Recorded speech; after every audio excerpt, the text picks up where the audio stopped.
Is that the best you can do? A little heat. Time for your lesson. Chem 101. What happens when you rapidly cool hot metal?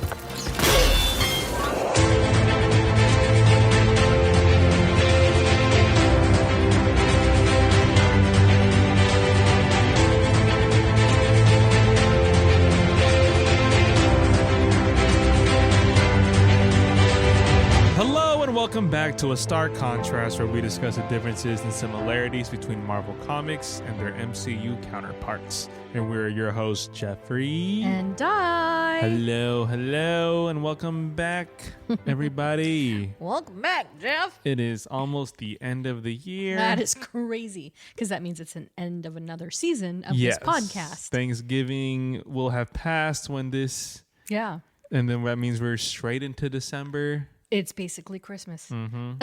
It was Christmas a month ago for me. Right, full speed ahead. I know the minute October is over and Halloween is gone, it's like winter. I've had multiple conversations with friends of like, he's like, I'm going to put a tree up as soon as Halloween's over, and like that's been like a hot take. In some domestic households. Yeah, I almost did it.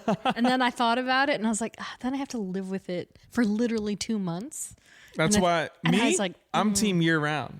Like if you don't use that certain corner or space, do it. Just leave it up. And you can decorate it however you want. People are putting blind box plushies on that. Exactly. And I was like, you know what?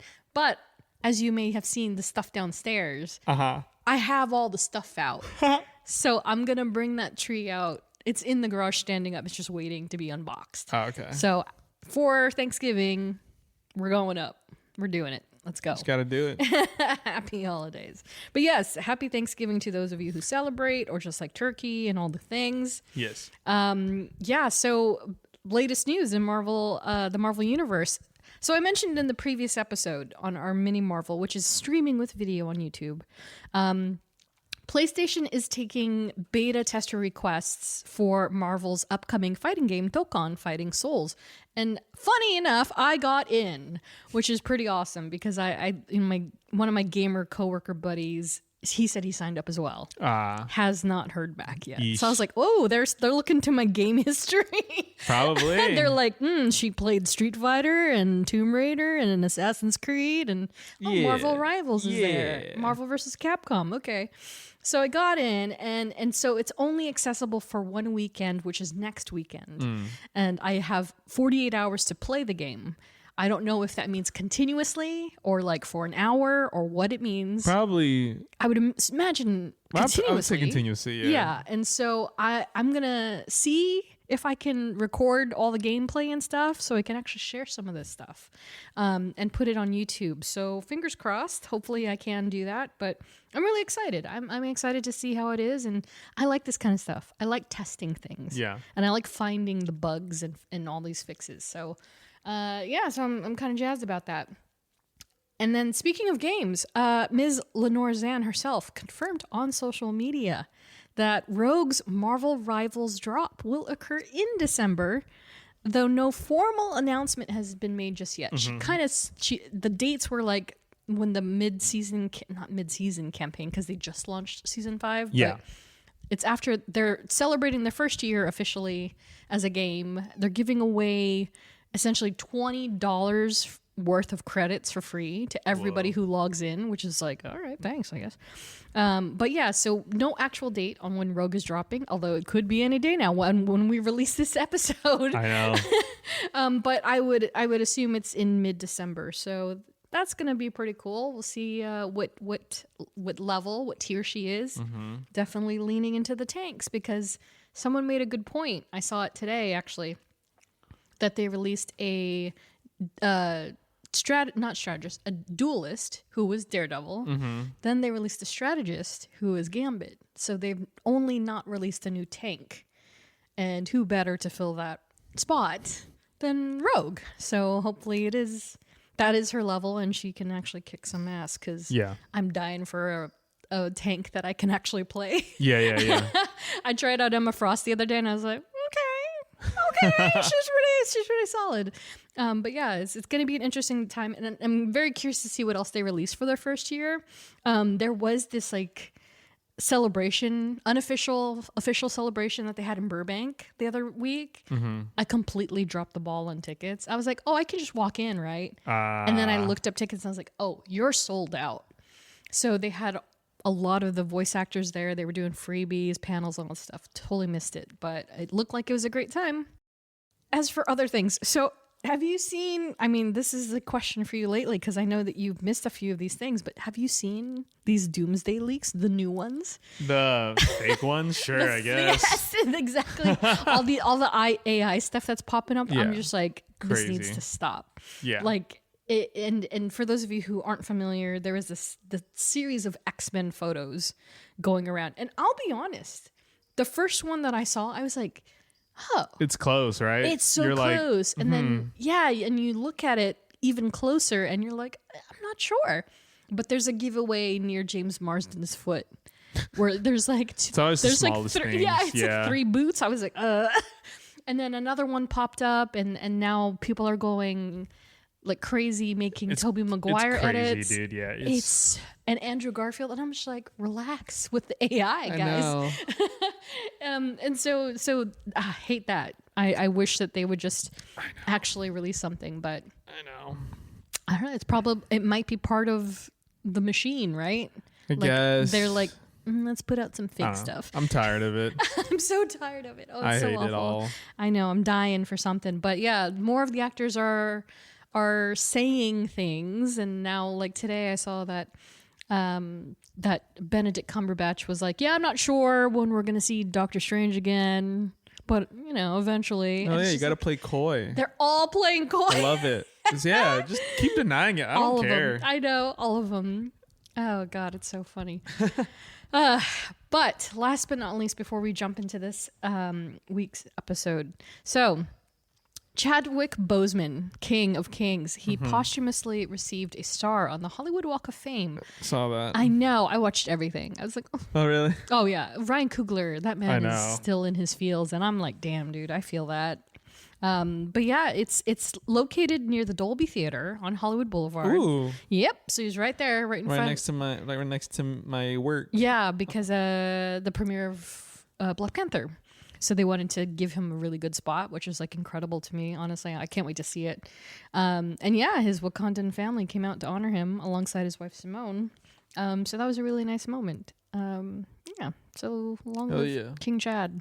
And so all that said, we can dive into this episode's character study. But first, reminder, we are not experts and we don't claim to be. We're just a couple of nerds nerding out. And in this episode, we're nerding out about Reed Richards, Mr. Fantastic. You better stretch it out because we're gonna. We got some things to talk about today. God, don't wind me up. I'm gonna bounce like a ball. You know that when I think of Mr. Fantastic, I think of the voice in Rivals. Yeah, there's something to yes. Good work, Susan. It's like nerdy but cheeky. Yeah. I can't. Yeah, Yeah. it's so funny to me. I don't know. It's also very retro futuristic in its weird way. But yes, we're going to discuss Reed Richards, Mr. Fantastic. And so if you'd like some related episodes to this one, check out 114, Mini Marvel number 19, all about the First Steps film. 115 about Invisible Woman, 116 about Human Torch, and 119, The Thing. So with this episode, we'll have covered all 4 Fantastic Four members, which was a feat, but also kind of light because I didn't have to do the origin story over and over again. Yeah. Which I really appreciated. Yeah. But much like the other episodes, we're gonna breeze through the origin, but there is a lot of stuff in between that we're gonna get to about Reed. But first, created by Stan Lee and Jack Kirby, first appearance once again, Fantastic Four #1 with Giganto, November 1961. Oh, yeah. The Fantastic Four. And so, once again, it's Marvel's first superhero book. It doesn't get any better than that. 10 cents at the time of its release.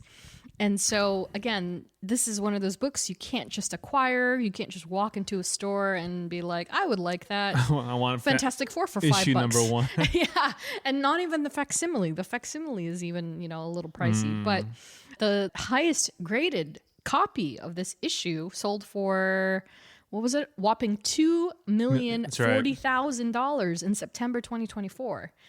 And there are approximately 3,000 of these graded copies on record. So yeah, it's pretty crazy. But just the other day, and I sent this to Jeff as well, only 8 comics have ever made it past the 2 million purchase mark, in addition to Fantastic Four.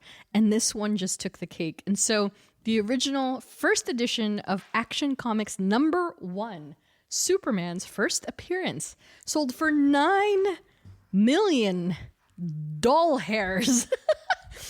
But like, in exceptional condition. And funny enough, I read up on it just because I knew you'd be curious. Yeah. They 100%. It was an aunt that had comics in her attic. She forgot where they were. I was like, wow, that's a peek into my future. And they found it in pristine condition. I think that's the most impressive part. That's crazy. It's in like pretty much 9.8 type of condition. Yeah. Because yellowing, if it's stored in original plastic, humidity, moisture, exactly. You just never know. All of that. I mean, and in her attic, like that's who discovered it? The lady. So the book was released in 1938. Or no, family members discovered it.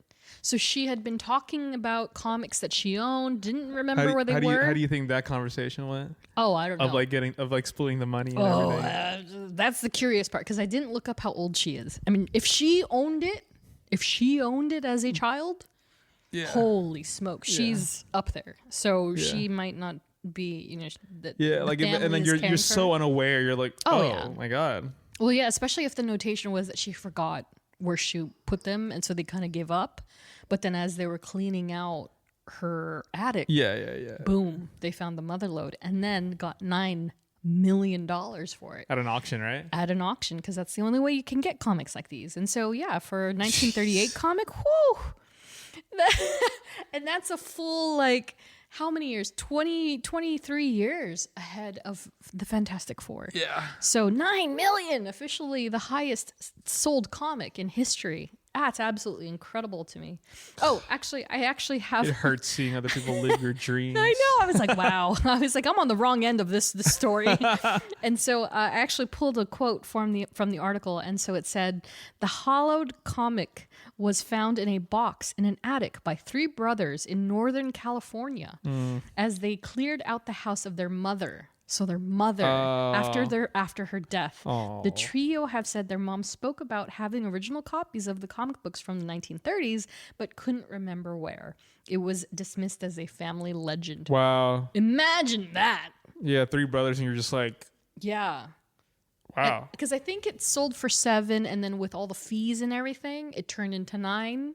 And then you probably or vice versa. And let's say at least they get half of that. Yeah, That's still it's so much money. You're splitting $4.5 million. It's incredible. Yeah. Wow. Yeah. So that's the highest one officially. Oh my gosh! And so back to the Fantastic Four. What was your first exposure to Reed Richards as a character? Ioan McGruffin. Ioan. I think it's Ioan. Yeah. I think you're right. Ioan, because it's like a Ioan. No, it's McGregor. Ioan McGregor is Ewan McGregor, but his is Ioan Gruffudd. Gruffin. Gruffud. Gruffud. Sure. FFUUD. Heard. My SSIPP. Yeah. I missed an S, but yes. Him for sure is my first. And I'm like, yeah. Yeah, that's Reed Richards. Yeah, well, it's interesting because I can imagine if that was the first exposure and you were a tiny baby then, and then you 2004, I was 10, and then you saw the comic book version. Were you like, oh, he looks the same? Like, what was your thought? Probably, I mean, it's obviously the white sides. Mm-hmm. That's probably the only thing. Very distinguishable. Yeah, I'm getting there. I think same, honestly. I tell my best friend all the time, I'm like, ooh, my Doctor Strange's is coming in. Yep. Yeah. I think I have to see like the original how he looks, Mr. Fantastic. I forget. The comic book version. Yeah, comic version. He looks like the Rivals one, just doesn't have a beard or anything. Got it. Okay. Yeah, he's more Okay. he's cultivated. Yeah. Okay. Yeah. Because you got to remember he comes from a very polished era. Yes. Yeah. The white sides. The white are what sides, yeah. really stick out to me. Yeah, and it was interesting because in the first film I feel like they were kind of light with it. It didn't really start to come in until he got his film. powers. Until he got his powers, and yes. then the second film, he was full on there. Full on, yeah. Yeah, for me, I think it was the cards for sure, or they popped it up in Spider-Man comics. So it was kind of like, okay, yeah, know them for sure. I was wrong. It was 2005. The movie came out. First movie. Yeah. First movie. Yeah. Wow. Yeah.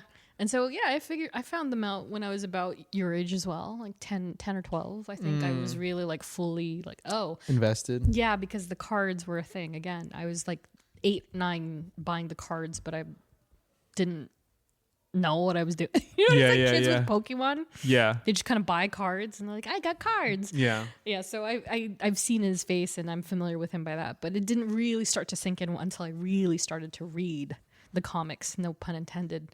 But yeah, so as for the character himself, so I'm going to refer to our mini book for his official bio. And for your enjoyment, Reed Richards, height 6 foot 1 inch, 180 pounds. Okay. He's a slender man. fella. He's a slender fella for sure. So, launching his fiancée, her kid brother, and his best friend into space aboard an unshielded spacecraft may not have been his smartest move, but brilliant scientist Reed Richards saw the potential in the cosmic ray-fueled powers he and his fellow Fantastic Four developed as a result of the failed experiment that turned him into the super elastic Mr. Fantastic. Wow. Somebody got paid for that. Someone was like, yeah, let me cook real quick. Cooking. Yeah, let me get this off. It's so funny. Oh man. Okay. But yeah, so again, this is exactly what we know. This is what we've been exposed to and how familiar we are with them as characters. And so not to dabble into that again for the fourth time too far, but this is the fourth time we're discussing their origin story, and so each and every time there are more nuances that we're covering, and the same goes for Reed. But again, the first time we see them all together, Ben and Reed are having this heated discussion about going to space, and Ben is just giving his pilot experience and saying, we're not ready, we don't know cosmic rays, this ship isn't ready, and Reed's just like, well, I think we're gonna go up and do it anyway. Yeah. And they do.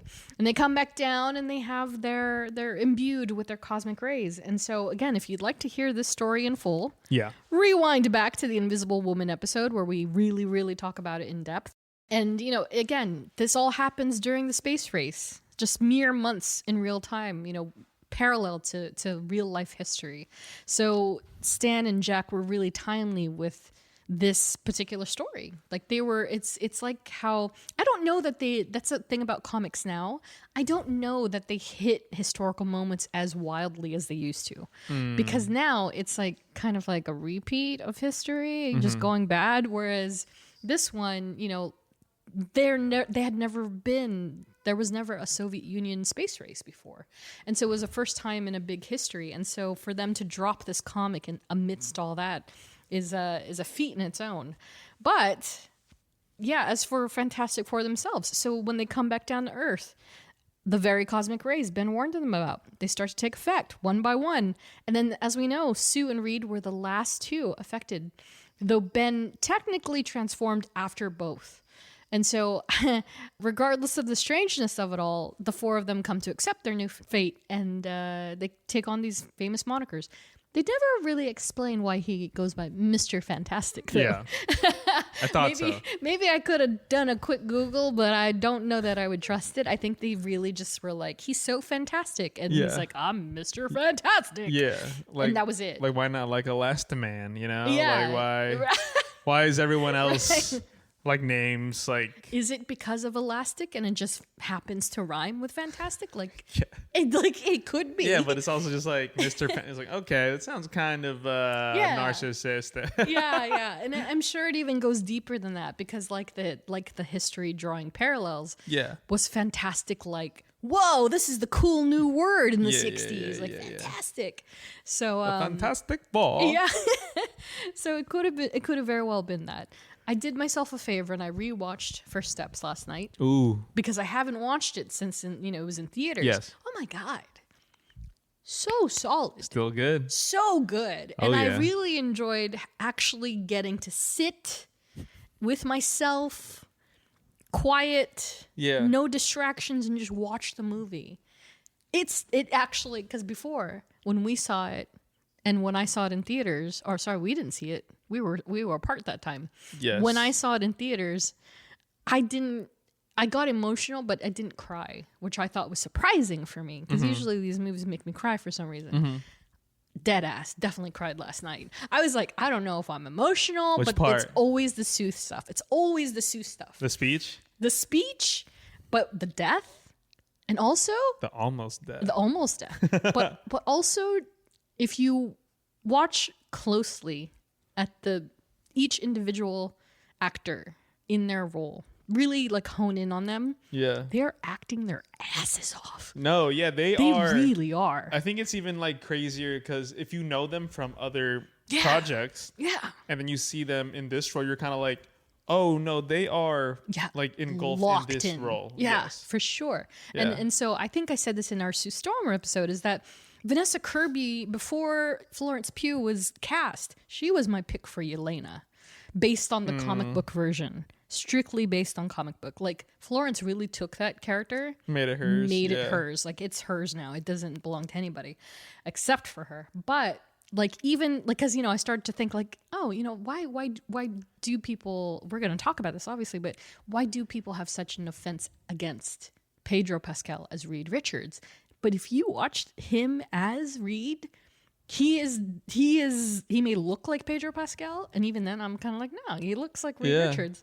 He is locked into that They personality. all are. Yeah, Like, it's incredible. Like even Joseph Quinn as Johnny. yeah, You're just like, yeah, yeah, no, like that's that's a totally Johnny. different character. Exactly. Even as even Eben as Yeah, as Ben. Ben. Yeah, like you could see and like feel it. yeah, When he's like the Thing. exactly. Yeah, it's actually quite astonishing, and I think people take it for granted, Yeah. and they really just watched it once. They were probably second screening the entire thing, looking at their phones, not really looking at like paying attention to the film, and you miss all these nuances. That is just paying attention, Yeah. and like especially speaking of the fake death, like for instance, the way that like Pedro is expressing his grief for Sue without saying anything, and he's really just like, "Don't leave us, baby," and that's it. Yeah. That man can really cry. He's really good at crying. Yeah. But I felt him like devastated as Reed in that Yeah. moment, and it wasn't like Joel was devastated losing his daughter. Yes. You know what I mean? Yeah.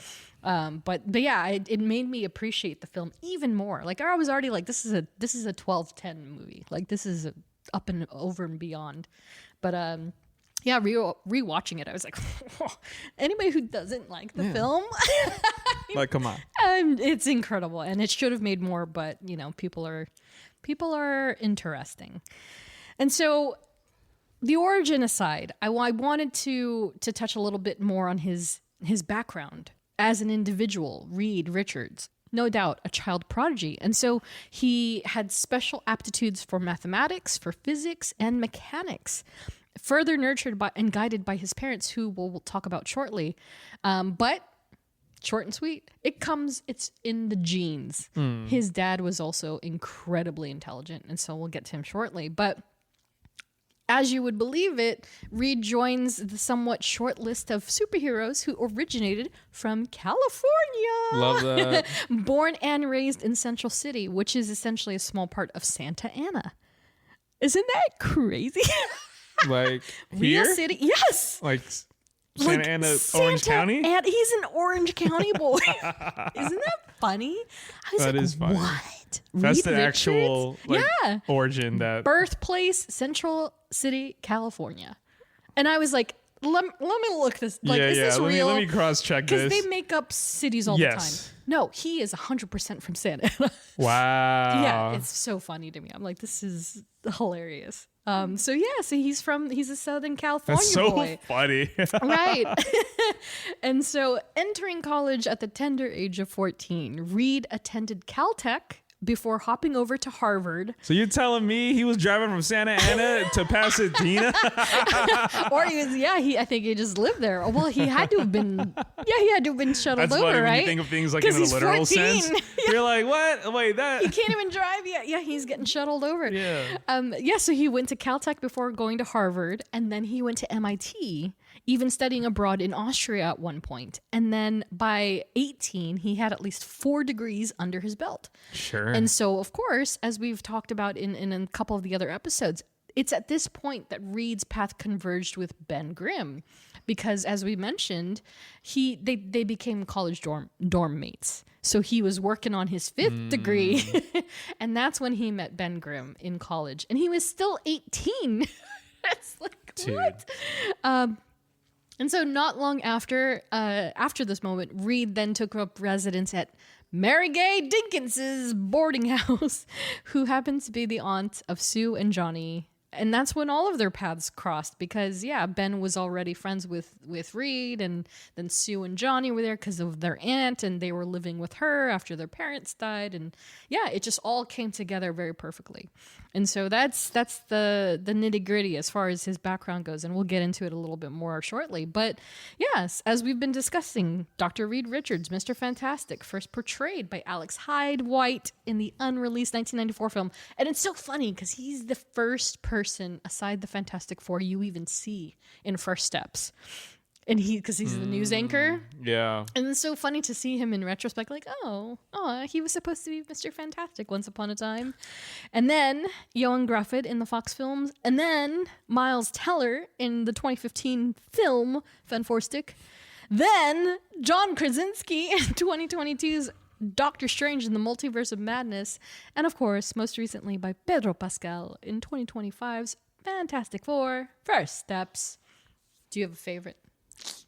I'm going to stick with my OG. Yeah, Ioan. Have to. Yeah. But yes, Pedro is definitely He's so good. up there. Yeah. I apologize to Miles Teller. You are at the bottom.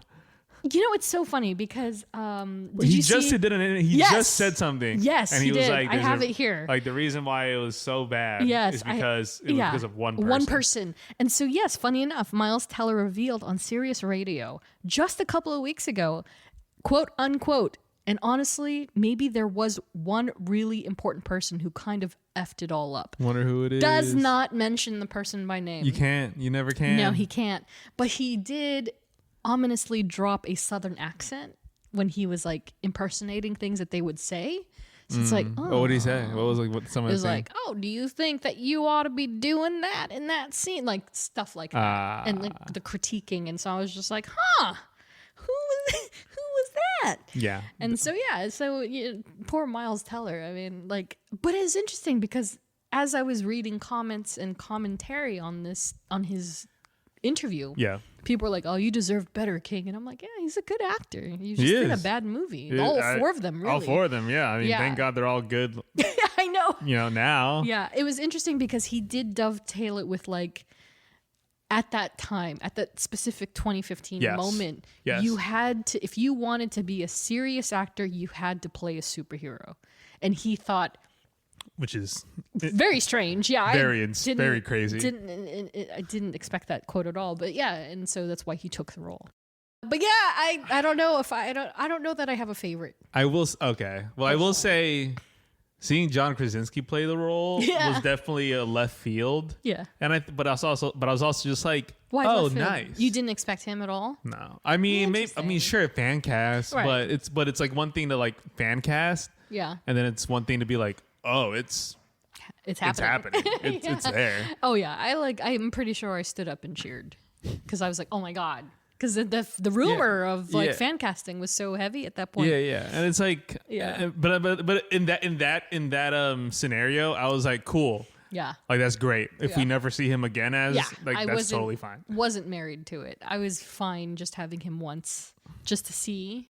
And yeah, it would. The suit was cool too in that one. Yeah, it looked great. Yeah, I think he did a great job, and I know people still groan about it, and that's part of the Pedro hate, is that they still wanted John Krasinski, and it's like, relax. He's not. Relax, okay? They're the same people that wanted... I'm not going to get into it. I'm just going to I'm going to leave it right there. Yeah. But the same people that gripe about other things are the people that still want John Krasinski, and it's like, it's okay. We got him once. Like, just let it go. Yeah. And so I honestly couldn't pick because even ranking them would be difficult for me because they're all great for different reasons. You know, even Miles Teller, dare I say. And it's just, yeah, again, he was just in a bad movie, but he still played a pretty good Reed. It was just a very different Reed. Yes. But yeah, in across the board in all the films, even Van Forstik, Reed is depicted as this highly, highly intelligent man capable of creating damn near anything that the mind can conjure up for any purpose. And so, funny enough, Van Forstik remains to be the only film where we actually got to see a younger version of Reed.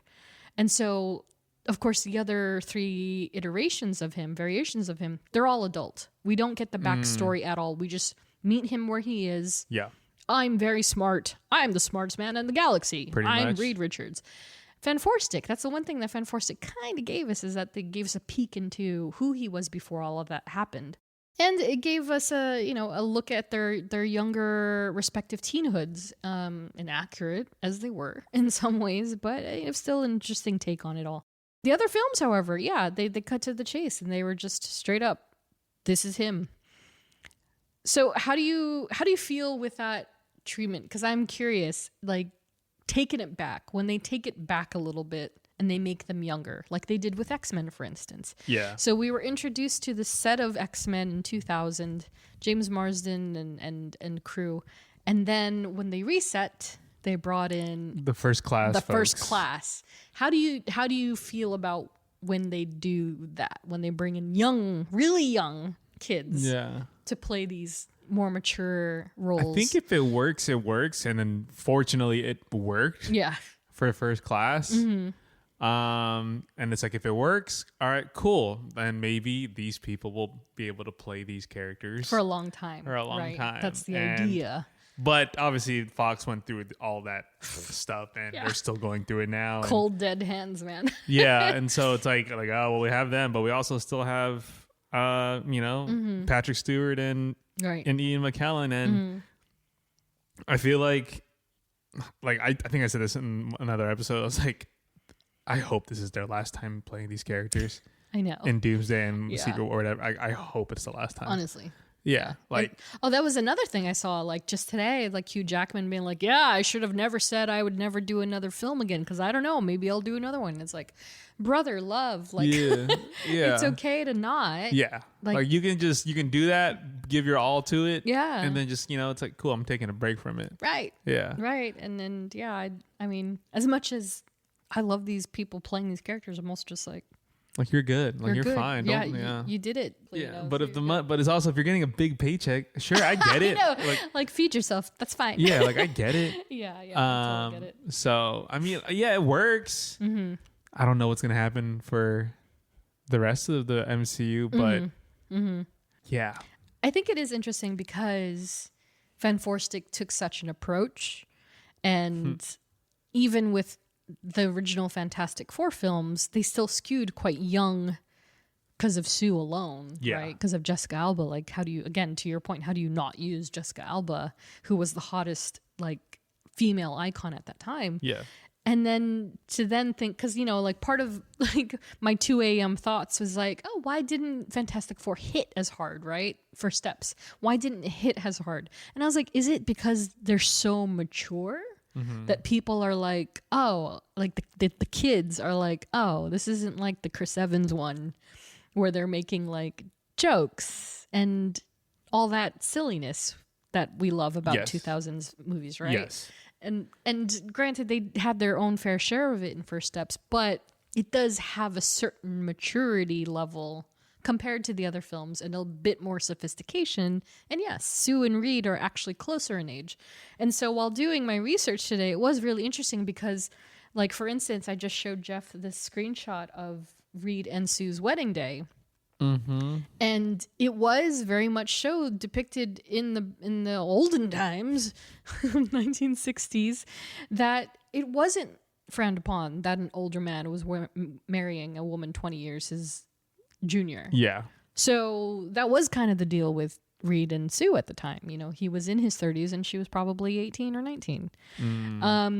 But yeah, so in the film, in First Steps, they're much older and at least much more adult, if you will. Yeah. And they're like pretty much the same age. So I was wondering, I was like, I wonder if that's something that turned some people off, but I think they nailed it, personally speaking. So as for aesthetic, speaking of looking at the comic book version, Jeff, there you go. He looks a little, in that screenshot, He looks like he's like 60 old. years old. No, like very much Like so. old. Like very, and that was with the depiction of the white hair as well. It's supposed to establish that he is a gentleman. I don't know. I feel like that's not a great comic book representation of him, but you can see the similarities of where they were trying to go. He's just got this comb back hair. Yeah. And he's got the white on the sides. And again, it's kind of funny because Pedro kind of is like a nice little middleman of it all. I think so. Yeah. As for the suits, they do vary quite a bit. There's one that stands out above the rest. It's not even like a Fantastic Four. It's not even close. And I know people try to make excuses like, oh, he looks like Maker. And it's like, no, he doesn't. He doesn't even look like Maker. And we'll talk about Maker a little later. But yeah, there's no Fan Four stick, just drop the ball. But otherwise, all the suits are pretty consistent. They all have the 4 on them. They're all blue in some fashion. They've all got a little white, and sometimes they have some black. And so a reminder, First Step's costume designer was Alexander Byrne, who also worked on Thor, The Avengers, and Guardians of the Galaxy. I love seeing people on Twitter specifically, they put together like, oh, I love seeing comic book accurate costumes, and they always include Fantastic Four now. Always. And it's so interesting because it's like, yeah, that same costume designer lead also gave you the Avengers costumes, Thor's costumes, and Guardians of the Galaxy. Like that, Alexander does not miss. So she's to thank. And it's kind of hard to mess up a look like Reed's. He's sharp but nerdy, sort of encased in a simple outfit, but of course, most notably of all, the white streaks along his ear hairline. So yeah, can't mess it up. So powers and paraphernalia. This is an interesting one for all the obvious reasons. So they call it plasticity. Wow. It is plasticity. Sure. Plastic elasticity. Uh-huh. And so after the bombarding of cosmic rays, Reed is now able to control his molecular structure, enabling him with great malleability and elasticity. When it is in its reflexive state, Reed's skin is relatively impenetrable, able to deflect projectiles and even sharp objects at will. As for his stretching capabilities, it's unknown just how he's able to function when stretched. However, it's not so surprising that the further stretched Reed becomes, the more weaker his overall strength becomes. And so that brings us to that one scene that I hate actually looking at for some reason. Yeah. When Galactus is stretching him. Someone said that he's able to stretch as far as he can, but during that scene it was a lot because he didn't want to stretch that far. It wasn't his choice. Yes. Therefore, it's kind of like a mind over matter thing. He was not able to prepare his own genetics or whatever body, physics to stretch that much. Yeah. It was not of his own will. So totally makes sense. I wanted to very quickly cover the concept of elasticity. And so this I did not write. It does come from the internets, but stretch happens when molecular structures like long polymer chains can uncoil and straighten when force is applied and then snap back to their original tangled state when the force is released. This property occurs because the molecules are in a disordered, high entropy state when at rest. When stretched, they become more ordered, and when the force is removed, the tendency to return to a higher entropy, more disordered state causes them to recoil. Sure. And so, again, to your point, I agree. he did not stretch at his own will, so therefore his molecules were like, no, what's happening? I'm ripping, and wasn't. may have eventually. But as a result of his plasticity, Reed has remarkably dense flesh that can contain explosions and redirect projectiles. And so elongation also allows him enhanced agility and speed. And then he has shape changing, which also entails a little bit of imitation. So I don't know if you've seen this. There's a deleted scene from Fantastic Four where Reed shapeshifts his face into Hugh Jackman's Wolverine. And they cut it from the final movie because they didn't want to depend on him. Yes. Yeah, and so Reed can technically shapeshift, and he can change his vocal cords to match. That's Yeah, so he's freaky. a shapeshifter in his own way. It's very, it's very impressive. It's also notable that Reed can flatten himself, so he can literally shapeshift, and so he's able to flatten himself to the thickness of a piece of paper. So that's 0.0035 inches. Gosh. Or he can narrow himself small enough to pass through a needle hole. That's how small he can actually make his body and compress his molecules. That said, he's also been known to shape himself into parachutes, slingshots, Yeah, okay. balls, and other combative shapes. And he does it a lot in the old comics. And that's where the ho-ho, that's where it comes from. Yeah. Because he does it. Who were they fighting? I think they were fighting Mole Man. Maybe it was Mole Man. I can't remember. He turned into a ball. So funny. And he started bouncing around, and it was like, oh my gosh. Yeah, it was funny.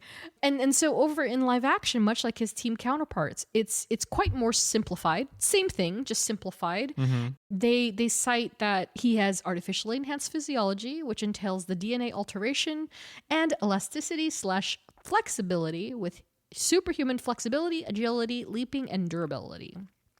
And so it's also been noted with viewers that Pedro's Reed showed less powers than the rest, which you know, what's interesting is that when you pay attention to him, again, it's funny because the first 2 times I wasn't focused on him nearly as much as everybody else. For some reason, I thought it would be the opposite. But if you pay attention to Reed, he uses it quite a bit. It's just not as blunt as like him dancing with 2 girls and you know what I mean? It's not forced stretchiness. But he does use it a lot more than I remember. So I don't know. Maybe it's worth another watch for those people who missed all of that, to be honest. So that brings us to family, friends, and affiliations. And so, interestingly enough, Reed is one of the few characters, I feel, that has a vast record of his family lineage, stemming all the way back to his grandparents. And so the only other family I ever could have even mentioned that has a notable, like, oh, the grandparents, the parents, the granddaughters, the nieces, the Summers family. They're the only family I feel that has a straight up documentation of every single everybody. And then when I looked up Reed's, I was like, oh, he's actually got quite a pretty good lineage, like, of actual canon. So we're not going to get too deep in the weeds with all of them because, his grandparents are even mentioned. I was like, wow, that's kind of wild. But we'll chat about the immediate family. And first up is Evelyn and Nathaniel Richards, who are his mother and father, respectively. And so not a tremendous amount is known about his mother, but it's clear his parents were nurturing, highly intelligent individuals, especially his father. Nathaniel himself, he has an incredibly dense backstory, and it even involves the likes of Nikola Tesla and Sir Isaac Newton. Through a group called the Brotherhood of the Shield. And so, all that aside, I mean, it's time travel. It is creating these inventions that allowed him to go forward and backward. It's incredible. But all that aside, Nathaniel was a brilliant scientist and so successful, in fact, that it gained him great notoriety. Not unlike Sue's father. So Sue's father was a famous surgeon, for instance. And so Sue's family was very well off, and the same is kind of for Reed, that his father was so successful and intelligent in his field that he was well respected in the science world. And so that allowed them to have a proper upbringing and all the, the nurturing that they needed. And so while Evelyn died when Reed was only 7 years old, Nathaniel only recently passed in comic continuity, like a couple of years ago, but not without revealing one thing to his son Reed. Very quickly, again, he has a very Nathaniel has a very dense backstory, and it included Immortus. So that's where the whole king thing was coming from for the films. They were trying to stem and go dive into that stuff. Yeah. And then time travel, like I said, battles on other planets. Like this dude was going to other universes. And so there's so much to unpack that I was like, no, we can't go into No. It's so incredibly dense. But that's the kind of lineage we're dealing with. This is Reed Richards' father. Yeah. Was this incredible man. And so anyway, before he died, he revealed to Reed that he had a half sister. Oh my gosh. And so that brings us to Professor Joanna Jeffers. And so not much to say about her, but Reed also, it is worth noting that Reed also has quite a few siblings in the multiverse, but Joanna is the only one in 616. And so although she was introduced in 2021, she only has 2 actual appearances, one of which is just a mention. So she's probably dusted. God. Yeah, there's nothing. Damn. There's nothing about her, but she is African American. Yeah. And so Nathaniel must have had a rendezvous with somebody at some point and had this child after his wife died. And so, they didn't expand on it. They haven't for 4 years yet. So I don't think it's going anywhere, sadly. And that honestly happens a lot in comics. Somebody took the reins, decided to make a character, and nobody else took it up. Nobody else picked it up. So might be the last time we see Joanna Jeffers in any way. And so all of those characters, no MCU counterparts. We haven't heard much about Reed's parents. I don't think he mentioned them. We were right about Sue and Johnny. They mentioned the car crash in the film. Yes. But I don't think Reed mentions his father at all, which isn't too surprising. Then, of course, that brings us to the children, the complicated children who we're not going to talk about that much. But first, Franklin Richards. Again, we've discussed Franklin in at least 3 episodes by now. The first one being episode 94, Agatha Harkness, because she was his nanny back in the day. But yeah, Franklin himself is a force to be reckoned with, and he's one of the universe's most powerful beings capable of warping reality itself. And we'll probably discuss Franklin eventually, because there's no way he's not going to play a bigger role in this eventually. When? Who knows? We don't know how the time jumps are going to work or whatever. Yeah, I forget what episode it was where it was like we discovered who Franklin Richards was, and then I did like a Marvel wiki on him, and I was just like, like what? I was like, just like the most powerful being ever. Yeah. So yeah, I mean, not to jump ahead a bit, but there was one point in the comics where Sue and Reed got into a devastatingly terrible fight because Reed at one point was like, my boy is too powerful. I'm going to turn his brain off. And Sue came home and was like, Reed, what's wrong with Franklin? Why is he sitting there like that? And he's like, I turned off his brain. And she's like, what did you do? Why would you do it? And they got into it. And it's simply because, yes, he was just too powerful that Reed felt like he had to. And you see a little bit of that in the movie. Yeah. Where he's trying to oversee him and almost control the narrative of like, is this child normal? Yeah. To the point that it's like, oh, you're doing it to yourself now, brother. Like, yeah. And so, yeah, it's Franklin to be continued because, oh my gosh. And so we've already seen a time jump in the MCU where he was first portrayed by Ada Scott as a bebe and then an uncredited child in the mid-credit scene.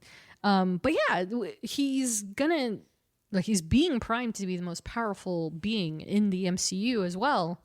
And he's about 4.5 years old at the end of First Steps.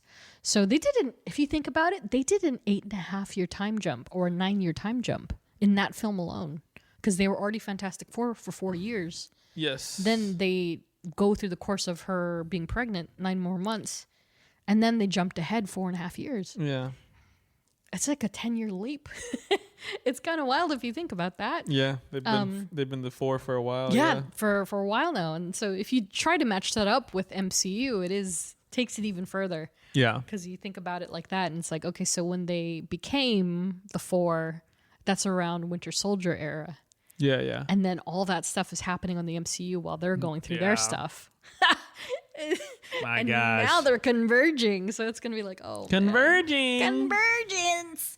And so, yeah, what age Franklin will be by the time Doomsday rolls around?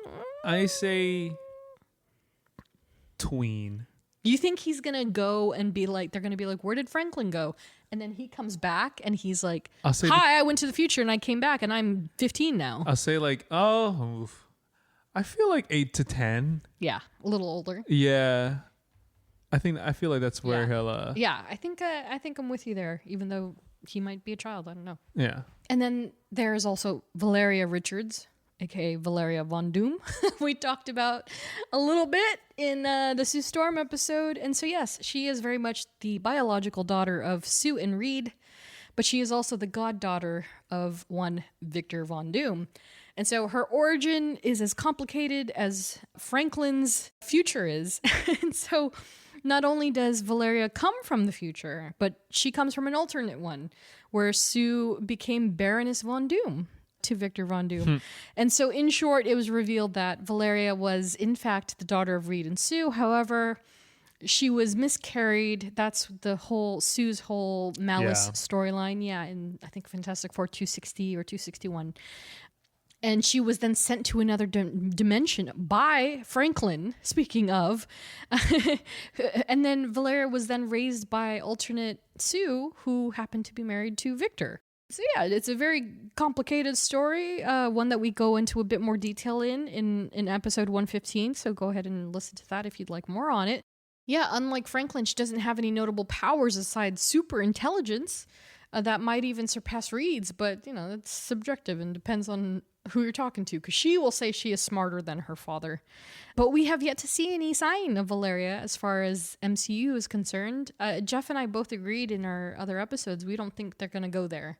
That they're just going to have Franklin, and Franklin's going to be the only child for now. So yeah, I wouldn't count on a Valeria Richards appearance anytime soon, but you never know with the MCU, I guess, right? Never know. And then that brings us to Johnny Storm, Human Torch. You know, we've said this many times before. It's kind of like they're pretty neutral, positive as far as relationships are concerned. And so there's nothing too complicated going on here. They don't have the crazy beef. There's no big mega battle that happens between them. They are just brother-in-laws. That's all it is. And so, again, Johnny came with Sue. Reed wanted the whole package. And so while Johnny struggles to find his footing because he's so much younger than the rest of them, and he's unable to be completely serious at any time, it takes quite a bit of him to be heard. And so Reed often kind of just looks past him, doesn't quite hear him half the time.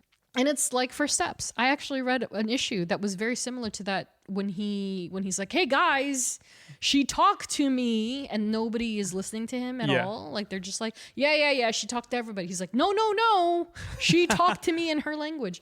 There's like a few pages in the issues that are just like that. He'll come in and he'll have something to actually offer, and everyone's like, yeah, sure, Johnny, whatever.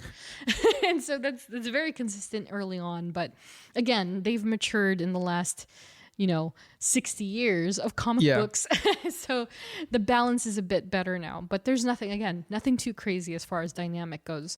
And that stands true over in MCU, or in live action for that matter. And so Johnny was portrayed by Jay Underwood in the unreleased film, then Chris Evans, then Michael B. Jordan, and then most recently Joseph Quinn. And yeah, same thing.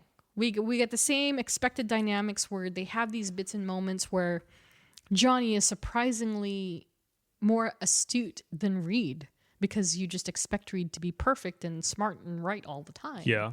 But he's not. And it really says something when somebody like Johnny rises to the occasion and is like, actually, I am a smarty pants myself. Yeah. and you said it wonderfully in our Johnny episode, that when he translated Shalabal's language. Yeah. Like when he really puts his mind to it, he's not always a spontaneous dummy. He's sometimes a smart, spontaneous dummy. Yeah. And I think the characterization works well. We didn't quite see the same Johnny with Michael B. Jordan, but no, he wasn't fun, right? Like, I don't remember him being He fun. was just the son of the main, the doctor dad. Franklin, yeah. Yeah. Franklin. Yeah. And it's just Dr. Dad. like Dr. Dad. Forgot his name. You're not wrong. And I was like, he was like, yeah, I'm just doing this just as a favor. Yeah. But yeah, It wasn't fun. Yeah, it wasn't at all invigorated like the other versions were. They had quite a bit of interaction as far as Reed and Johnny went, and the most being in Fantastic Four: Rise of the Silver Surfer, when Johnny's powers went haywire, and I thought that was really interesting. But yeah, I think also First Steps strikes a really good balance that is almost similar to that in some ways, where yeah, he's kind of got the hots for this crazy alien chick, and he's doing things that are a bit, spontaneous, but he's still at the end of the day saving it and with the Fantastic Four, not just helping them. But yeah, pretty good. We'll see what happens in the future between those two, as well as Benjamin J. Grimm, aka the Thing. And so we said this in our Benjamin episode as well. Like, it's as simple as apple pie. These two met in college. They became roommates.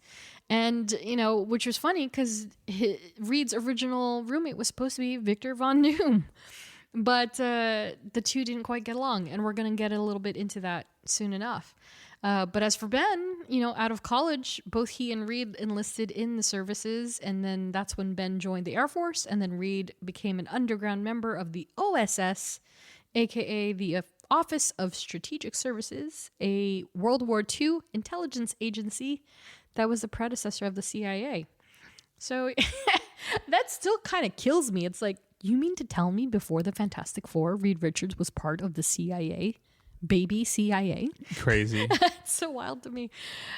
And then, of course, the big one between Ben and Reed is that they've got brotherly love. They're like brothers. Close. And yeah, all three of the Fantastic Four men have this camaraderie to them, but it's especially true between Reed and Ben. Part of probably the one thing, well, it was like half, but probably a quarter of the movie. One thing they got right in Force Stick. That's true, because they stemmed from since like they school, were children. Yeah, children. They really built that relationship. Yeah, and it was one consistent one that felt the kind strongest. of. Well, I say a quarter. It was Yeah. like it was until the accident, and then when like Reed like abandoned everybody, it was like, all right, man. Yeah, exactly. Oh gosh. But yeah, Ben Grimm, the Thing, portrayed by Michael Bailey Smith, then Michael Chiklis, then Jamie Bell, speaking of, and then most recently Eben Moss-Bachrach. And then consistent, it's the same thing. They really go against one another's grain in the original Fantastic Four films, which is pretty similar to the comics. But for the greater good, again, very brotherly-like. Though First Steps really edges them out quite a bit in terms of closeness and connection. Like, you get that there's a connection with Reed and Ben in the original two films. Yeah. But First Steps takes it like another level. Yeah. I agree. Yeah, and again, like in rewatching it and really following the facial gestures and everything, like, damn. Yeah. There's a softness to that relationship that, like, they support each other so much. But they don't harp on Reed needing to find a cure for Ben. Yeah. At all.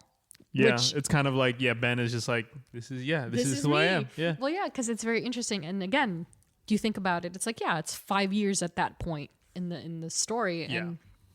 And compared to the other films where they really started from square one, where Ben's walking around in a trench coat because he can't find clothes. Mm-hmm. Meanwhile, First Steps Ben, he's got loafers, he's got his hat fits perfectly. He his shaves. Shirt. Yeah. You're like, it's the whole shebang. Domesticated. Yeah, and so it's very interesting the timeline at which they've introduced this the growth that they already have. And such is true in their connections, which I really love. And so that's definitely one of the dynamics I'm excited to see more of as they go along. And of course, there are the love interests. I did not think I was gonna find anything. Really? But there is one worth mentioning. If you look online and if you think back in their history, there's only been a couple of people who even came remotely even close to getting some sort of affection from him. But no, he never really had relationships until Sue, aside from one person. Her name was Alyssa Moy. And so we mentioned up top that Reed had attended and successfully earned degrees from multiple universities, including one in Austria. In Vienna, Reed met Alyssa Moy, someone who was essentially cut from the same cloth as him. Imagine Reed Richards as a female. That was Alyssa Moy. And so Alyssa was also a child prodigy turned adult intellect. And she had this insane logic. They got along swimmingly until they started to think about their future. And Alyssa was like, Reed, I don't think we should get married because if we have children, our gene pool will remain narrow. If we marry other people, our intellectual genes will be spread further on the planet. Oh my gosh. And he was like, got it. Gotta go. Because what the hell? Sure. Yeah, it was very strange. So yeah, she just wanted she was just like, we're so smart. We should let more people have it so they have our intelligence. And he was like, you're crazy. Sure, yeah, I guess there's some logic in that. That's so insane to me. I'm like, there are straight up Reddit threads about this woman because they're just like, what do you think about his girlfriend? And then like the further you get into it, you're just like, oh my God. Does that mean she thinks that she should have multiple I kids don't know. with multiple right? Because real people do this. daddies? Real people do this. There's like this dude that's like the man of 1,000 children or something. Yeah. Like this is stuff that actually happens. But yeah, so that she didn't want their superior genetics to go to waste. Being together. That doesn't. It also so like wild. it also makes sense if you have one with each other. Yes, exactly. Like it's the same Right. deal. Right, but she wanted the balance to be struck with average intelligence, and then there's I was like, this woman is nutty. Sure. So anyway, she ended up backpedaling down the line after Reed got married to Sue, and then she was like, I changed my mind. I think we should get married after. And Reed was like, haha, no. And so his simple explanation to her was that he loved Sue. Yeah. And she was like, I don't understand. Because she's so superior in intelligence, she couldn't comprehend why that was the only reason why he was still married to her. Crazy. Have you met Jessica Alba? That too. Yeah, it's so if you think Reed is detached, right? We've seen that in the films even. Yeah. He comes off as mildly detached because he's so focused and he's constantly thinking. It's just how his brain works. That yeah, it's a part of contention between he and Sue at times. Because she's like, I just want attention. And he's like, sorry, honey, I'm fixing molecular blah, blah, blah, blah, blah, blah, blah. I'm too busy saving the world. Yeah. And so imagine that, but even more. Because Alyssa, she can't even understand the concept of just loving somebody. And it's so nuts. And so, yeah. So that was the one relationship. Yeah, my ex was incapable of that. Right. Just had to throw that joke in there. But yeah, so that's the one relationship he had.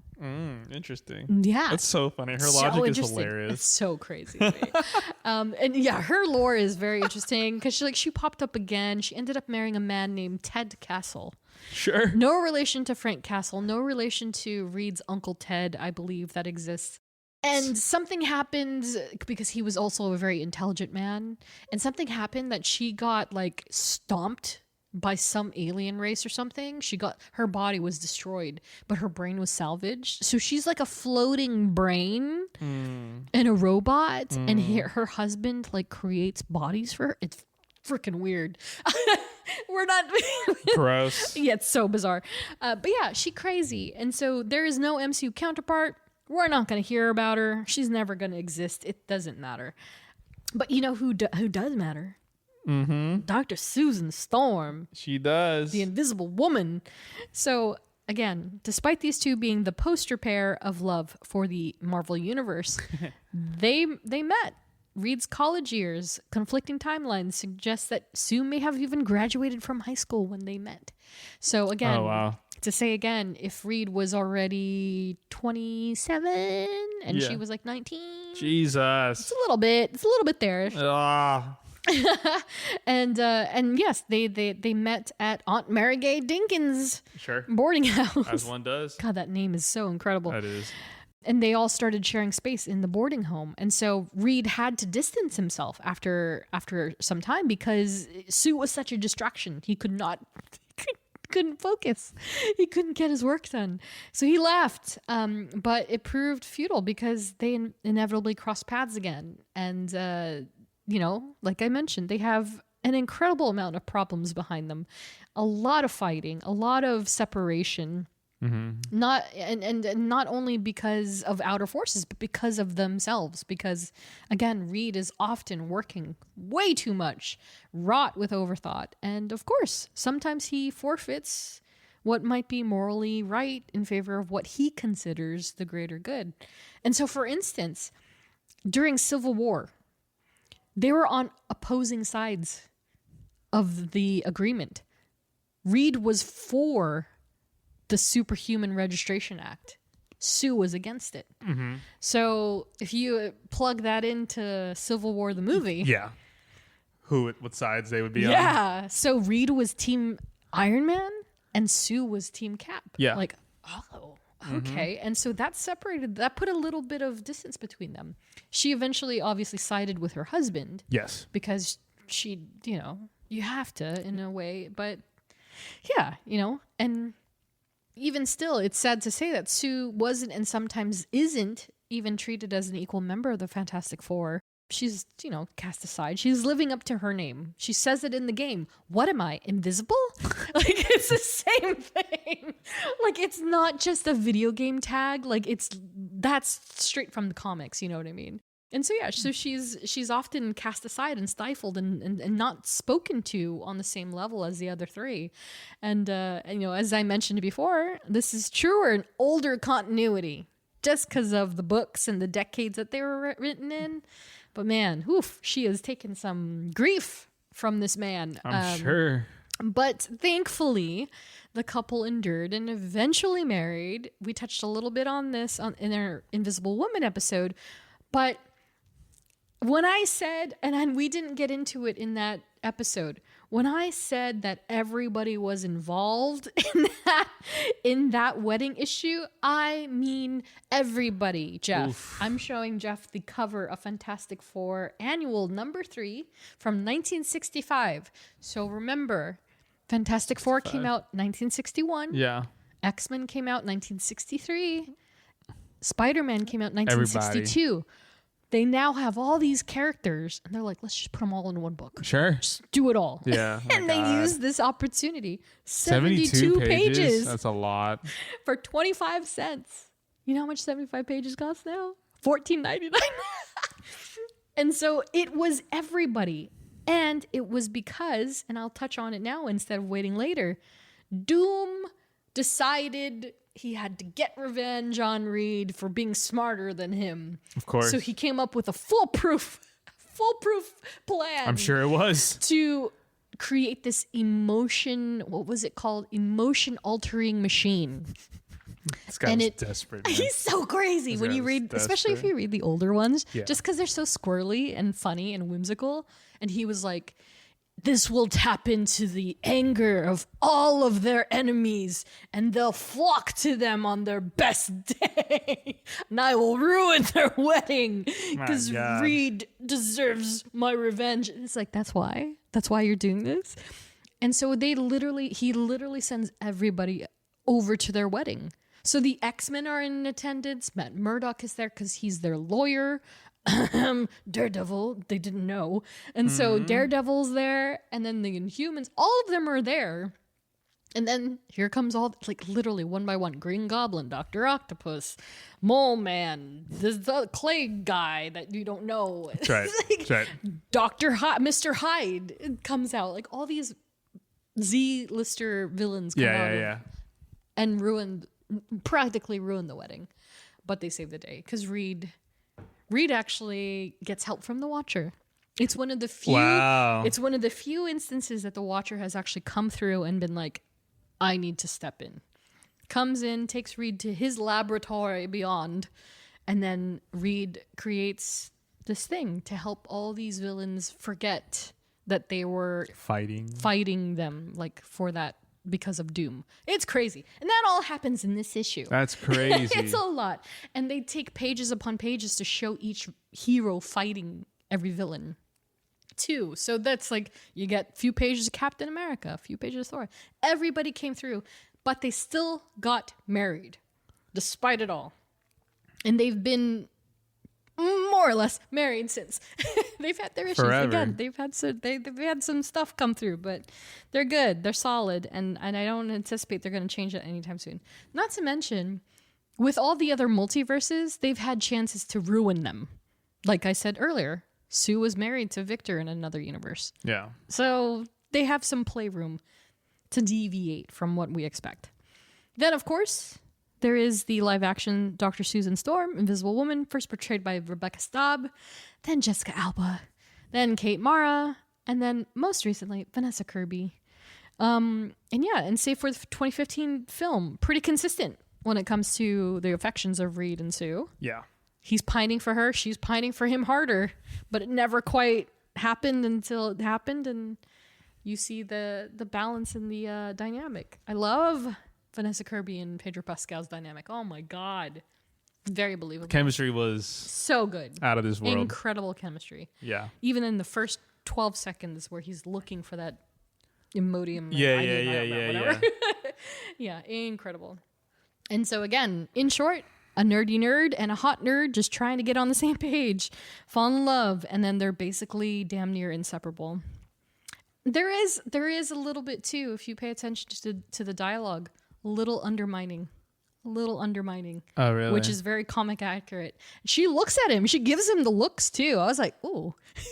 And so I forgot what the context was, and I think it was I think it's just before the Franklin stuff. Like he says something, and she just, like, the camera looks at her very intentionally because she just makes this face like, what did you just say to me?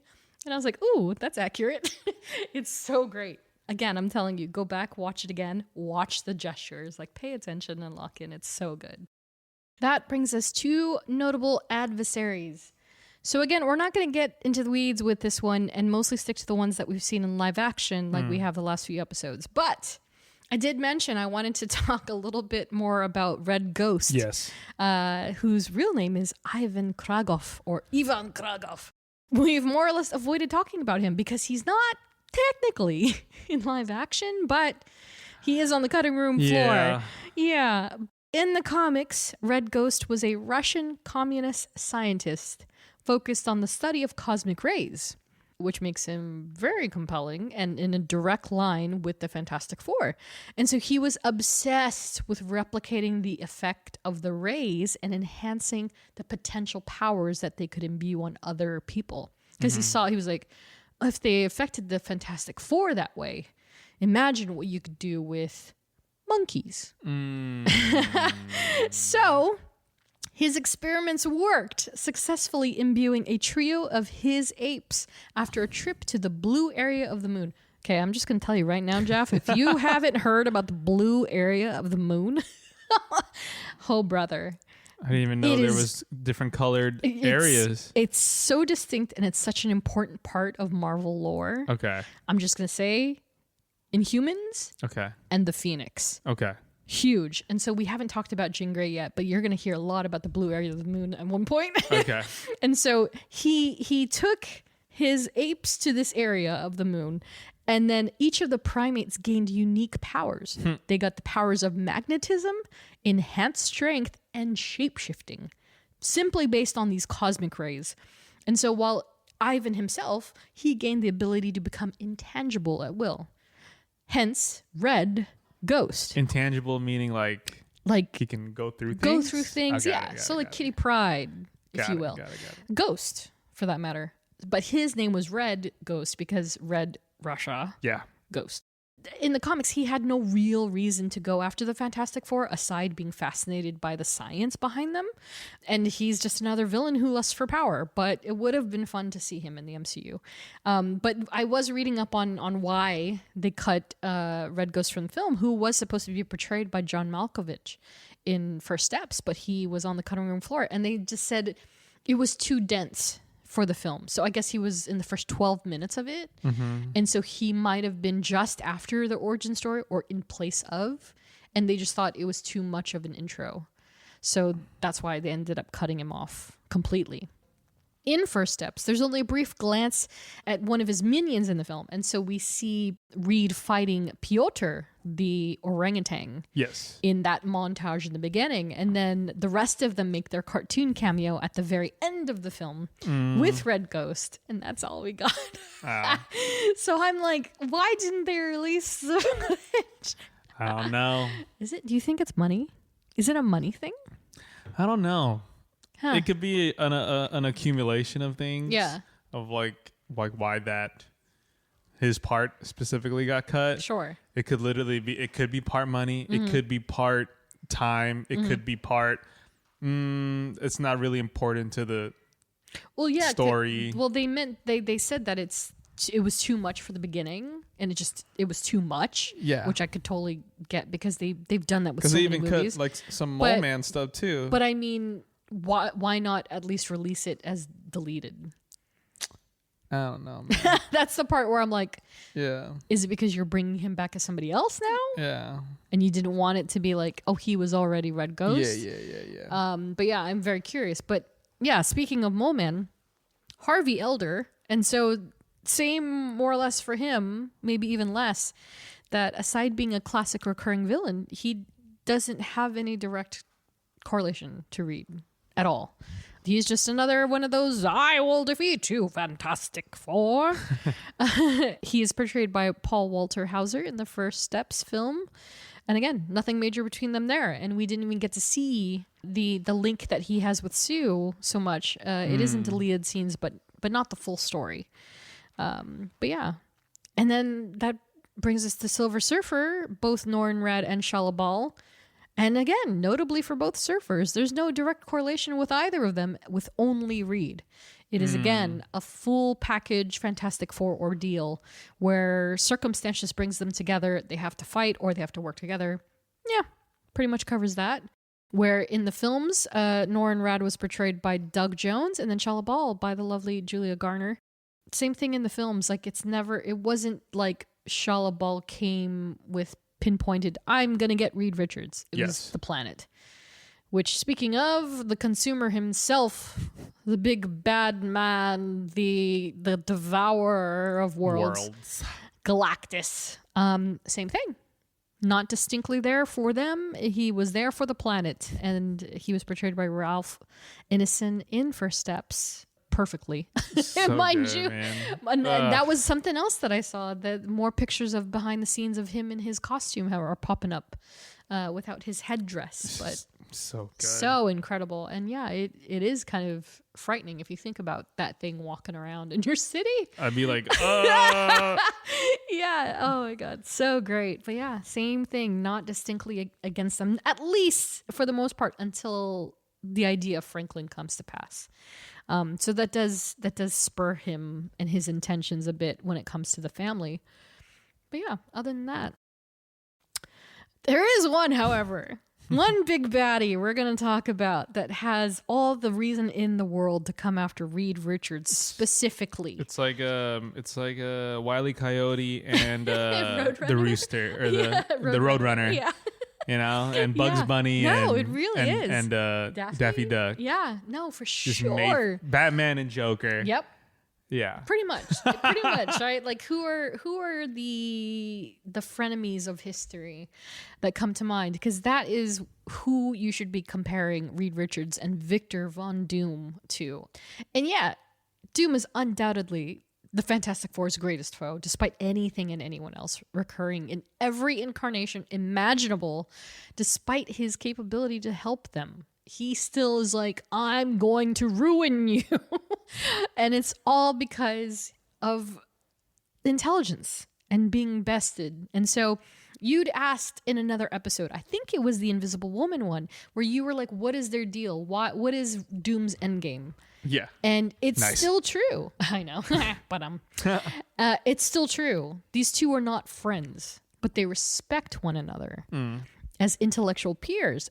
I think it's next level among minds of this caliber, because there are other pairs that have this sort of relationship. Norman Osborn and Peter Parker are one, for instance, where they both respect each other on an intelligence level, but they cannot stand each other. And they think so alike that they're opposing.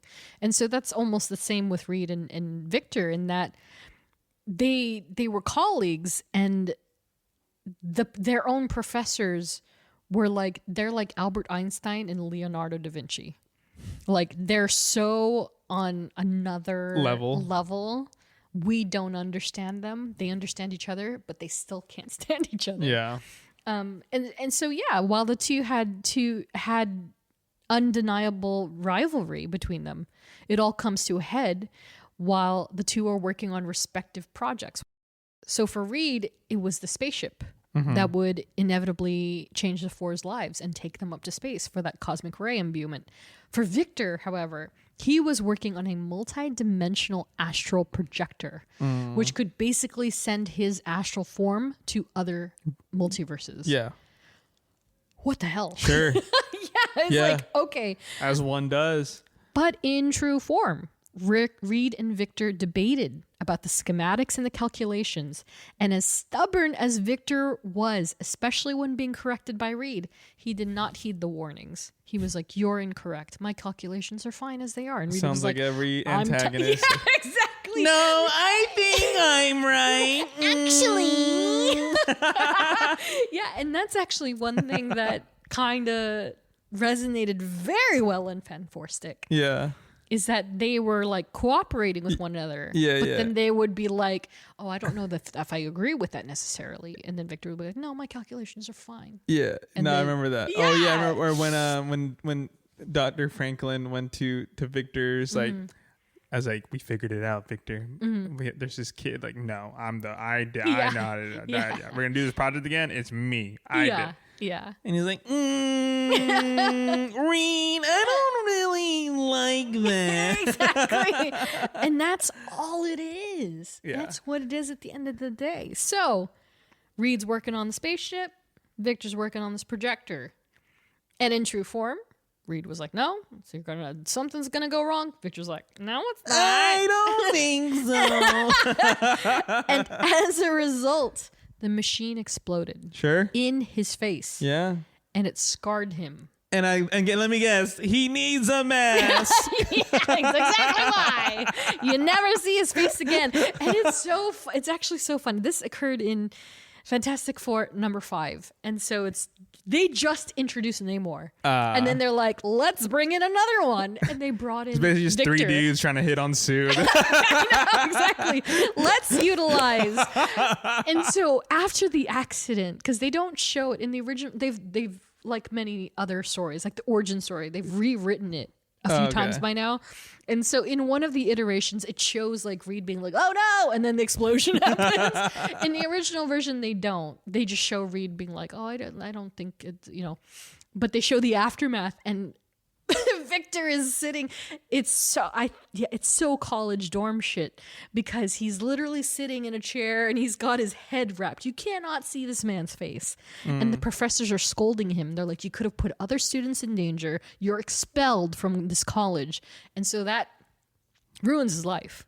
And he blames it on Reed. Of course he does. Right. Why wouldn't he? So I'm going to make it my life's mission to destroy Reed Richards. Exactly that, right? Like if somebody put a voice changer on Julian McMahon, because like that's what it would sound like. That's what he sounds like when he's not like a handsome, somewhat scarred man on live action, right? You sound like that. Oh my god, what's like a character that like Oh, I guess the first character that came to mind was, have you ever seen Recess? Yes. And it was like that guy that is like he's like, that's a violation. Yes, exactly. And, you guys shouldn't be doing that. Exactly. And that's it. That's the fuel for the fire. Is so that he's funny. like, I have to get revenge on Reed because he Reed ruined told my me this life. wouldn't work, and I didn't listen to him. Exactly. I blame him. He is the reason my face looks like this. Exactly. So now you get it, right? You get it. He's already smarter than him, and then all that happens because he didn't listen. Yeah, it's so insane, and it's like, oh, the male ego, how far it can go, right? Yeah. And so, as you can imagine, this sets them up for long-term rivalry. And yeah, to your point, sometimes Sue comes into the picture and Victor's like, oh, there's a weak point. I can use that. So yeah, he'll throw himself on her like he did in the film. Yeah. And he'll do all these things just to mess with Reed. I can't wait until we do a steady on Doom. Oh my god. Because Yeah. because like whenever I see the different medias of Yeah. him, like I've seen him in the animated Yeah. stuff, and I'm just like, what kind of powers does this guy have? Like what? Like He's just very, very smart, and he's able to create things. But I like will was he say, in the accident too? Damn. there is this thing that was another reason why he actually got thrown out of college, is that there were rumors that he's obsessed with black magic. And so that plays a lot into why there's magic involved. He's on that Caecilian stuff right there. Yes, exactly. He's on, yeah. So and that's also what gives with the astral projection.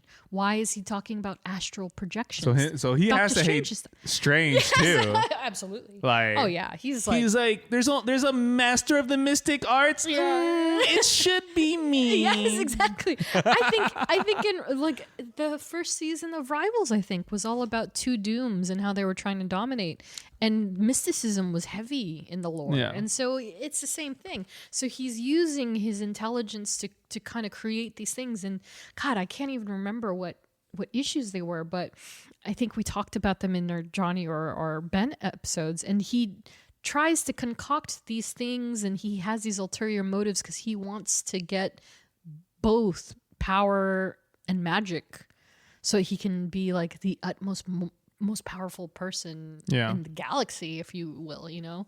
Yeah, he's very interesting. And so I hope we get a lot to work with in Doomsday. And, you know, again, my gut is telling me there is going to be multiple versions that we might get to see. So I think we're going to have a lot to talk about in December 2026. A year from now. A year from now. Almost. Yeah. A little over. We're almost there. We're like 200 days away from Spider-Man, man. So that almost there. So good. Almost there. And so in live action, Victor Von Doom was portrayed by the late Julian McMahon in the original Fox films, and then Toby Kebbell in Four Stick, and most recently to be Robert Downey Jr. Or so they say in Doomsday.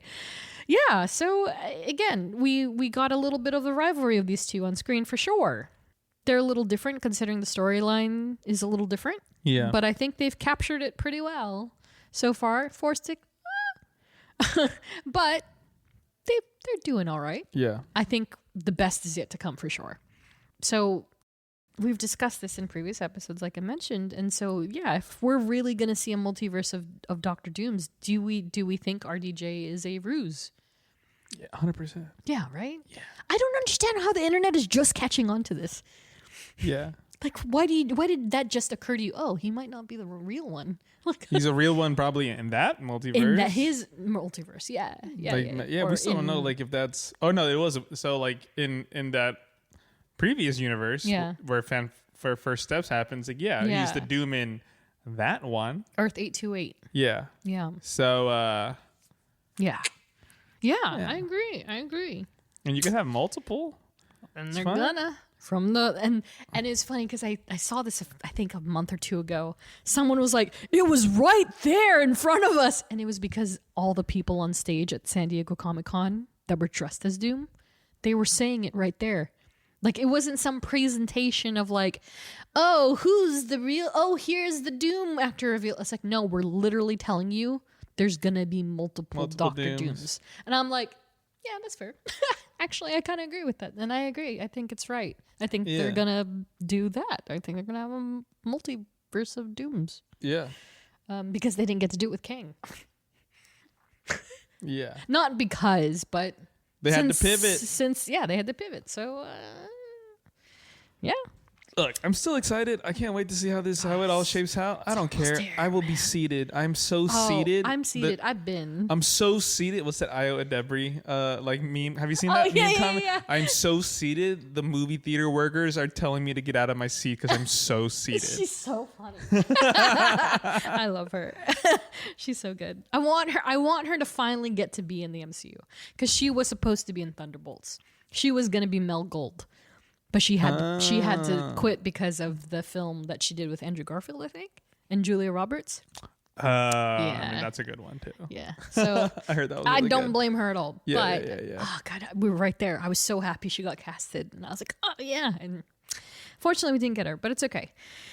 But yeah, so we'll see. We'll see what happens in just over a year. I bet you there's gonna be a scene where Pedro and RDJ is just gonna be an aura off, just one just aura big farming on screen. Yeah. Oh my god! You know, like come on, because obviously, like yes, Doom is like the looming, presence amongst the whole Avengers and whatever it is, but it's also like we've discussed, that's yin and yang, Doom and Mr. Fantastic, two sides of the same coin for sure.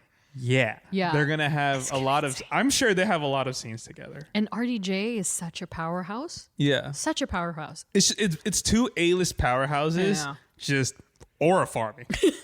They're going to act their asses off. Yeah. I can't wait. And then RDJ is going to be like, I don't like you. I know. I'm still banking. I'm still banking on the idea that he's going to have some crazy accent. He's not gonna. I feel like he won't sound like himself. I could be completely wrong. Yeah, I don't think he's. I think it's definitely going to be altered. Yeah, like he's not. I think we're gonna because yes, he is Iron Man.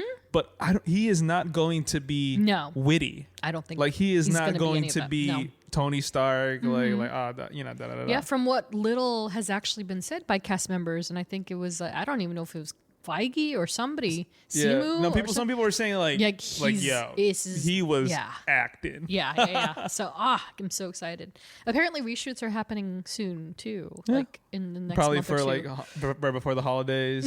Yeah. Well, we'll see. Oh my gosh, that's gonna be hopefully a good Christmas next year. We're gonna see characters sharing the screen that you would never think would be sharing the screen. Like Kelsey Grammer, that video, for instance. Kelsey Grammer. I'm surprised he even said what he said. I was like, he was so... You could have just said you're in it, dude. Like, that would have been fine. He was so careful, too. Like, you could feel it. He was like, It's the fact that he mentioned, characters. Like, I said that. We share time. Time together. But then when he was asked about Rose and Robert Downey Jr., he was just like, I don't know what I'm allowed to say. I can't say anything. I like he was prepared for that. Anybody else, I felt like might have folded a little bit, but he did really well. Yeah, it's so exciting. And it's hopefully it's gonna pay off. That's the big one. And so very quickly, sure, maybe the films this year weren't major blockbusters in comparison to their predecessors, but I think the storytelling is getting more and more solid for just these kind of films, especially with Fantastic Four and Thunderbolts, specifically. I think they're so solid that Doomsday is really going to be something else. Yeah. Like they had time to cook this one, you know what I mean? And I'm kind of glad that it's not coming out this time, in its original date, because now they had more time to work on it, which is something they hadn't had for a while, especially with Phase 4. Yeah. So we'll see what happens, and sooner than later. Crazy to think about, to be honest. So for other versions and in other media, I mentioned up top, there is this person known as the Maker, and this is one of Reed's variants. And so it's been a while since we've actually discussed distinct variants of any one character, but for Reed, I really did want to touch on this one in particular. And so he might seem distinctly familiar if you're gaming lately, because you guessed it, Maker is one of Reed's skins in Marvel Rivals. Have you seen this one where he's got the helmet on? No. So in Marvel Rivals, Reed is voiced by Ian James Corlett. Yeah, and so this specific Reed, yeah, he's got a darker outfit, which is why people are like, oh, and Fantastic, he's modeled after this. I was like, no, they don't look anything alike. Not even close. And he's got this crazy helmet on. Yeah. And so looks like a Tron. yeah. And so interestingly enough, he stems from the mind of Jonathan Hickman. Okay. So Jonathan Hickman, if you're familiar at all with him as a writer, he's the big brains behind the revival of X-Men and the island nation of Krakoa. And so in the earlier stages of this X-Men revival, Professor X was walking around and he had a dark suit and he had Cerebro on his head covering his face. And so very similarly to Maker, this was a darker depiction of the original character. Not as crazy for Professor X. I mean, it's crazy in its own way, but we're not talking about him right now. Yeah. But Maker is the ultimate version of Reed Richards. So 1610, Miles Morales Got it. universe. And so we previously discussed the Ultimate Fantastic Four in our Marvel Zombies episode, where younger Reed got duped by zombie Reed Yes. to help them open a portal and stuff. Yeah. So that's the Reed that eventually turns into Maker, is that ultimate one that was so naive at one point. But what happens is that over time, he, not like 616 Reed, he wasn't raised well. He wasn't nurtured well. His parents didn't think intelligence and education was important. They called him an outcast. They shunned him for better wording. And then he went through a bit of trauma. And so he went through a lot of mental health issues. Sue left him eventually at one point in the Ultimates comics because her dad died. And so when that happened, the team imploded. He no longer had that support system. And yeah, life just got to him. And then he becomes this crazy Maker guy. Oh my gosh. Yeah, it's a lot, but definitely worth a read. And so he once was a hero, and then he just takes that villainous turn. And it's cited as, quote unquote, a series of tragedies and immense mental trauma. Oof. Described by Wikipedia. And so, yeah, and it's very similar, like, as we mentioned in our Sue episode, when she turned into Malice. Because of the villain that they were fighting, and also her miscarriage, the trauma. Yeah. Same thing with Reed. It was just Ultimate's version.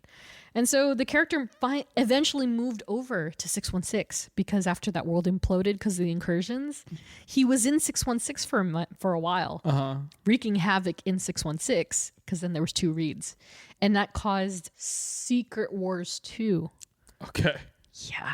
So Whoa. that's another possibility for the record. I think it was a 6-issue or an 8-issue run in 2015, and it was Reed versus Reed, and the multiverse and the heroes were with us, and like Miles. Did I say us? The heroes were all together. Hey, I was there. Yeah, sure. we were there. And Miles was like the prime Spider-Man at that point in time, and yeah, it was a very interesting story. But now Maker is apparently in a different body, in another universe. He's displaced. He's still alive.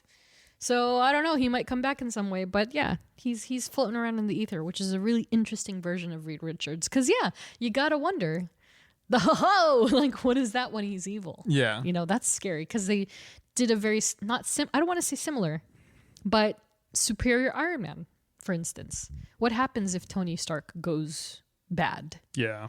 You get that. So it's the same thing for Reed Richards. All that said, holy moly, this brings us to Almost Was. And so I was able to find a couple of candidates that made the cut. Raul Coley, he mentioned himself that he had auditioned for the role in addition to Christopher Abbott and Jamie Dornan. 50 Shades of Reed, I guess. Crazy. I know. Crazy. Purportedly auditioned for the role in addition to Pedro Pascal. And then Adam Driver and Jake Gyllenhaal were considered and made the shortlist, but both declined. So, Yeah. interesting. Adam Driver. I saw some Yeah. tweets about that. Like, yeah. That's interesting. Never know. That's so interesting. I think it's the mustache. He would make a good Doom. But I don't think he wants to play another role where he has to wear a helmet at all times. Yeah.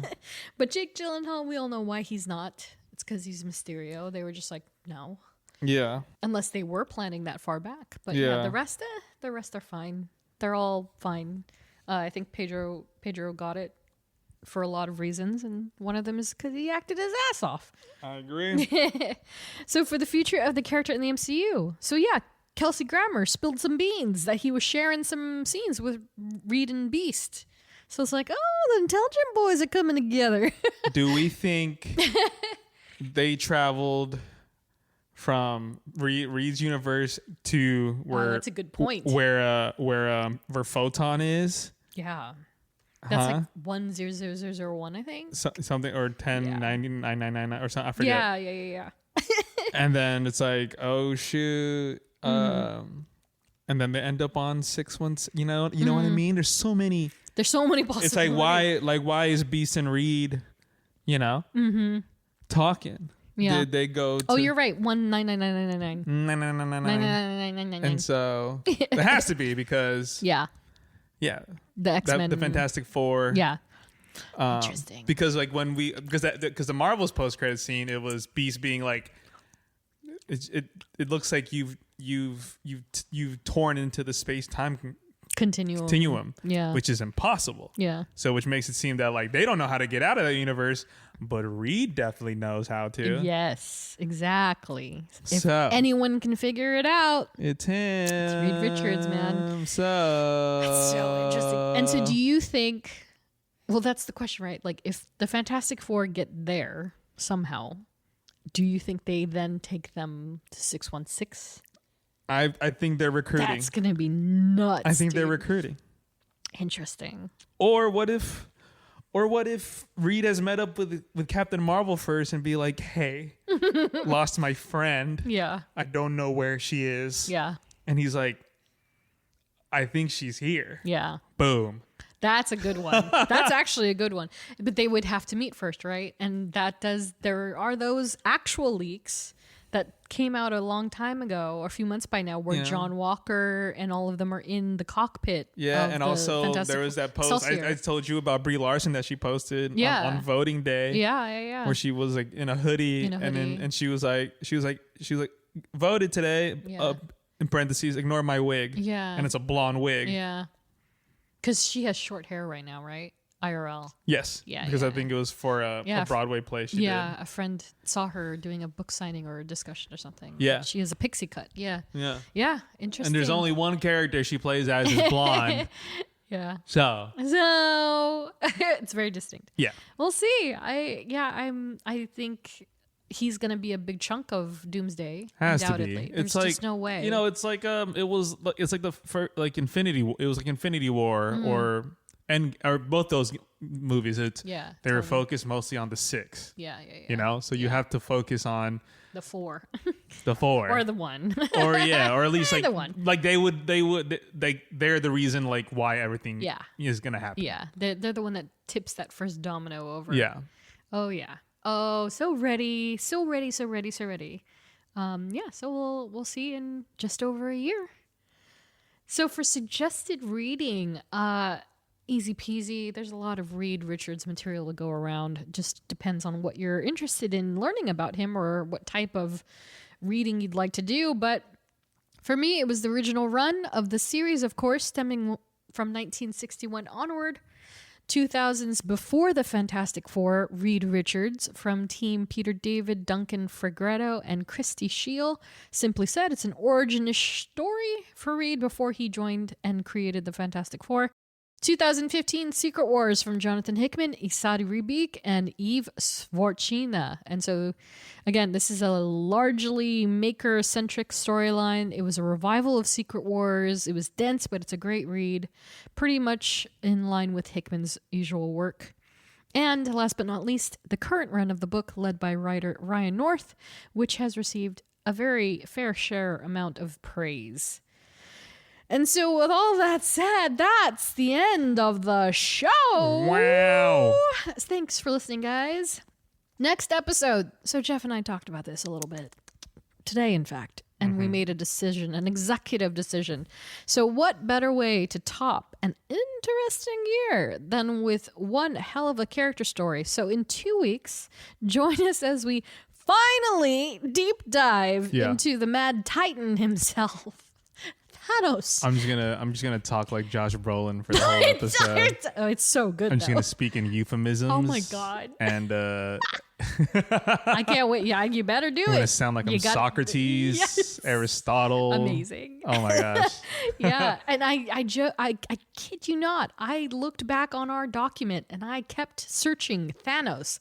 I was like, this is the Mandela effect. I swear we talked about him. I thought we have too. We've just talked about him that much. Yeah. That we thought we did a character study. So we're gonna end the year with the big guy. Oh yeah. And so join us in a couple weeks for that.